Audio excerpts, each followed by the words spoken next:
Irmãos, tudo bem? Estamos aqui novamente refletindo sobre as últimas palavras de Jesus Cristo na cruz e nesta oportunidade vamos refletir sobre aquela palavra de Jesus que se encontra no Evangelho segundo escreveu Lucas, no capítulo 23, verso 43, que diz: "Em verdade te digo que hoje estarás comigo no paraíso." É a certeza, meus irmãos, de que, em primeiro lugar, Jesus não estava naquela condição em vão. O profeta Isaías vai dizer que ele foi contado com os pecadores. O fato dele ser contado com os pecadores não é porque de fato ele era um pecador, mas é porque ele assumiu a posição de pecador e transgressor. Em segundo lugar, nós vamos entender que para cumprir as exigências da lei, um sacrifício deveria ser feito, o sangue deveria ser aspergido e de fato, meus irmãos, Cristo cumpre, ele é o Cordeiro. E ali, no palco da cruz, ele era como o Cordeiro que estava sendo imolado, sacrificado para que o pecado fosse cancelado. E em terceiro lugar, meus irmãos, é preciso nós entendermos que agora é garantido para aquele que crê a salvação.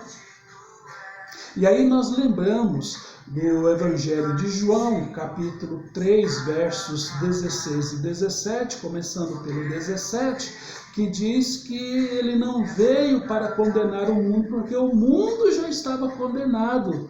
Então ele veio para poder salvar o mundo.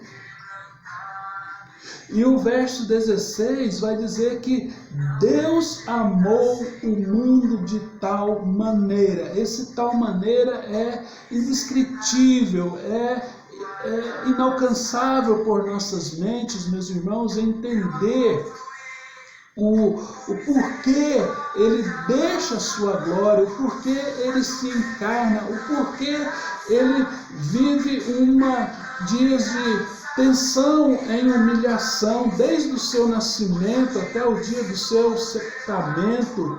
Ele vive nessa humilhação total, desgastada, e nos últimos instantes da sua vida, ele é capaz de prover a salvação para todos aqueles que nele crêem.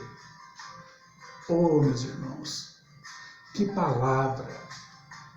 Porque isso deve estimular o nosso coração e despertar o nosso coração para entendermos que salvação tem a ver com o relacionamento nosso para com Deus. E se nós não tivermos um relacionamento restaurado, se a nossa amizade com Deus ela não for feita de novo, se nós não entrarmos em conciliação com Deus, jamais obteremos a salvação. E para nós obtermos esta salvação, é preciso nós demonstrarmos alguns sinais de correspondência. E quais são esses sinais de correspondência? É o fato de você olhar para Jesus e entender que Ele é Senhor sobre todas as coisas. Senhor da vida, Senhor da morte. Ele é Deus acima de tudo, Deus acima de todos. Em segundo lugar, você precisa entender que você é pecador e que os seus pecados ofendem a santidade deste Deus. E em estado de pecado você não é nada mais, nada menos do que inimigo do Senhor. E que você não merece nada desse Deus a não ser a condenação eterna. Porque é desta forma, é desse reconhecimento que nasce, meus irmãos, a necessidade de um arrependimento que seja profundo, sincero, verdadeiro, porque você entende que quem você é não agrada a Deus e que você precisa da misericórdia de Deus para alcançar esse arrependimento. E ao se arrepender verdadeiramente, você confessa os seus pecados. E ao confessar os seus pecados, sobrevém à sua vida o perdão de Deus. Vindo o perdão de Deus para a sua vida, acontece também a reconciliação. A reconciliação é o fato, meus irmãos, de Deus receber você em amizade com Ele, em paz com Ele.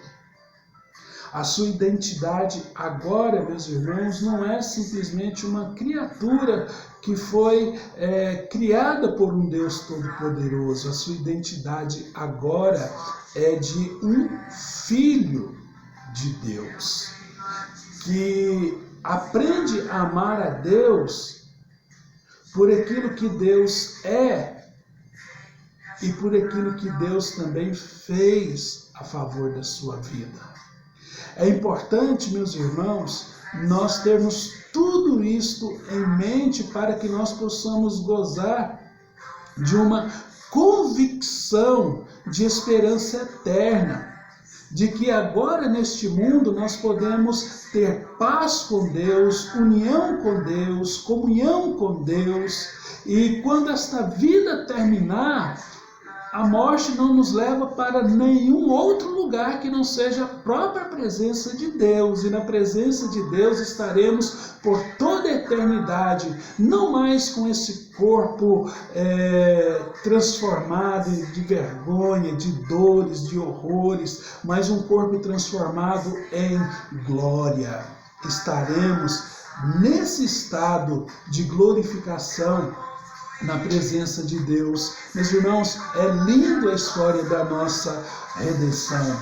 Então, meus irmãos, sem o perdão de Deus, nós somos tão parecidos como aquele malfeitor. E na condição, meus irmãos, de um malfeitor que não foi arrependido, que não reconheceu a Cristo Jesus, ele está na condição daquele parceiro do malfeitor que reconhece Jesus. Ele continuava zombando de Deus, ele continuava escarnecendo do Senhor, demonstrando hostilidade para com o seu Deus, merecendo assim a condenação eterna.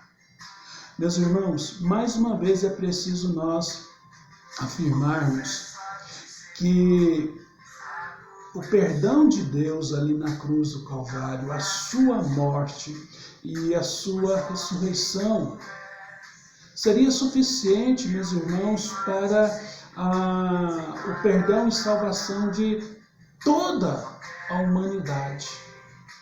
Mas é preciso a gente reafirmar uma grande verdade bíblica, que isto vem garantir que, embora seja suficiente para o mundo todo, ela garante a salvação daqueles que são filhos de Deus. E quem são os filhos de Deus? Aqueles que creem em seu nome. É preciso nós entendermos, meus irmãos, que desde os tempos eternos, Deus olhou para o seu povo escolhido, e Deus providenciou isto na eternidade dos tempos para ser cumprido na plenitude dos tempos, para que o seu povo pudesse alcançar esta redenção. E Ele mesmo veio em pessoa para resolver o nosso problema e nos restaurar nesta comunhão com Ele mesmo. É por isso, meus irmãos, que precisamos reconhecê-lo, porque sem esse reconhecimento ainda perecemos em nossos pecados. Não somente neste mundo, mas para toda a eternidade. Que Deus nos abençoe, oremos. Pai, obrigado porque o Senhor em Cristo Jesus deu a sua vida por nós. E por causa desse grande sacrifício, nós recebemos a salvação em Cristo Jesus e somos beneficiados com a vida eterna. Que possamos, ó Deus, testemunhar desse grande amor, desse grande ato de graça e misericórdia do Senhor a favor de todos os homens. E que assim, ó Deus, nós possamos viver dias em santidade na Tua presença.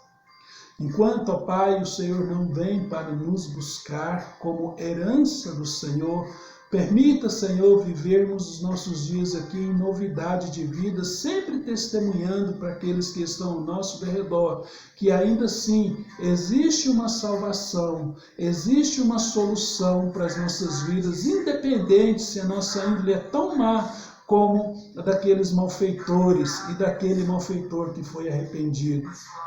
Ou se enganando nossos corações, achando que nós somos tão bons que não merecemos tudo isso, mas o Senhor vem quebrar o nosso coração para nos dizer que não é por aquilo que nós somos, e sim por aquilo que Tu és e por aquilo que Tu fizeste ali na cruz do Calvário. Então, Senhor, enche o nosso coração dessa convicção e ensina-nos a sempre corresponder, ó Deus, ao chamado de salvação do Senhor para com as nossas vidas. Pedimos isso, ó Deus, no nome santo e bendito de Cristo Jesus. Amém. Meus irmãos, que Deus assim nos abençoe, nos dê um bom dia.